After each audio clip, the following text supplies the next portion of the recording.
Sir आईएनएफपी को जो कहा जाता है कि ये माशरे के हीलर्स हैं, इसके बारे में आपकी क्या राय है? इनको हीलर क्यों कहा जाता है और आईएनएफपी को पहचाना कैसे जाए? बिस्मिल्लाहिर्रहमानिर्रहीम। देखें, ये बहुत ही इम्पोर्टेंट टॉपिक है जिस पे हम बात कर रहे हैं। इससे माँ बाप अपने बच्चों की बहुत अच्छी नशोनुमा कर सकते हैं, तो इट्स वेरी क्रिटिकल। आईएनएफपी जो है वो बच्चे पॉपुलेशन में कम होते हैं, अराउंड 5% या इससे भी कम, 2% आप कहें, जो डेटा अवेलेबल है।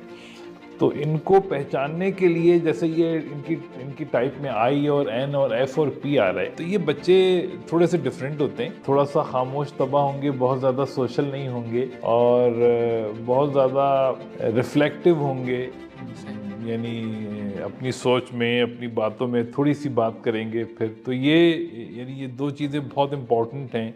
इनका जो रिफ्लेक्टिव एटीट्यूड है और इंट्रोवर्टेड एटीट्यूड है, वो माँ बाप फ़ौरन पिक कर लेते हैं कि मेरा बच्चा ई नहीं है, आई है। अच्छा, एन का ज़ाहिर है जो कंटेंट ऑफ टॉक है और जो बच्चे की पसंद नापसंद है वो उसका बाद में चलता है। देखें, इसमें बहुत इंपॉर्टेंट ये है कि जो एस बच्चे होते हैं वो क्या में ज़्यादा इंटरेस्टेड होते हैं, व्हाट एंड हाउ, और जो एन बच्चे होते हैं वो पहले वाई में इंटरेस्टेड होते हैं। तो हमने ये ख्याल रखना है कि भाई हमारा बच्चा जो है वो क्या में इंटरेस्टेड है या वाई में, क्यों ये काम करूं, क्यों करना है, क्या है। तो ये थोड़ा सा टाइम लगता है लॉजिकल रीजनिंग में बहुत ज्यादा जाता है। एन पूछता है कि क्यों।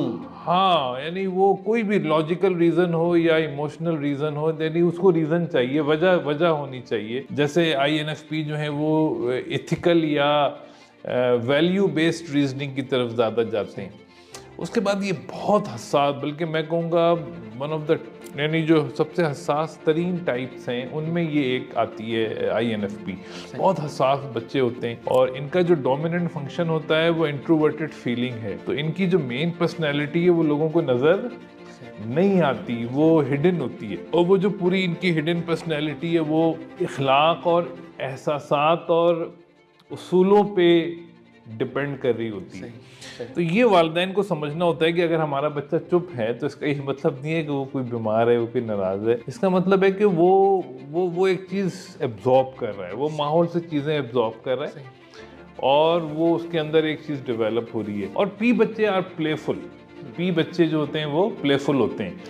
तो जे बच्चे बड़े एक सोबर होते हैं बचपन से, they are very sober from their childhood. तो ये क्लू मिल जाता है पेरेंट्स को समझने के लिए कि हमारे बच्चे की टाइप क्या है। और इस पर हमने बाकी वीडियोस में भी बात की है, बच्चों को कैसे पहचानना है।